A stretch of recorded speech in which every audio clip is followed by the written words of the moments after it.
মাছগুলো আমাদের ঘরে বা মিডিয়াম মতন আছে, আর পদ্মার উপর মাছ দেখি দেখার জন্য সারা বিশ্বে সারা বাংলাদেশ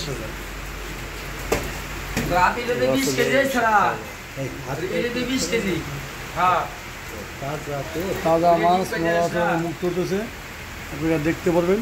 সরাসরি আজকে কী মাছ নিয়ে আমি লাইভে আসলাম, আপনি শেয়ার করবেন, কমেন্ট করবেন। সারা বিশ্বে সারা বাংলাদেশ থেকে ক্যাশ অন ডেলিভারি মাছ বিক্রি করি। আর আমার নাম তো সব জানেনি, সাধারণ ভাই মানে পরিচিত ছিল। আমি দীর্ঘদিন মাছের ব্যবসা করে থাকি। আমার মাছের ব্যবসার বয়স আজকে 32 বছর। একেবারে সরাসরি দেখা দিচ্ছি। আসলে আমরা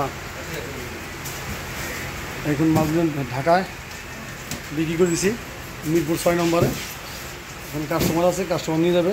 উনি থাকে দেশের বাইরে, নেপালে থাকে। নেপাল থেকে ফোন দিয়েছে যে সাধন ভাই আপনি ভিডিও দেখি কন্টিনিউলি আমাদের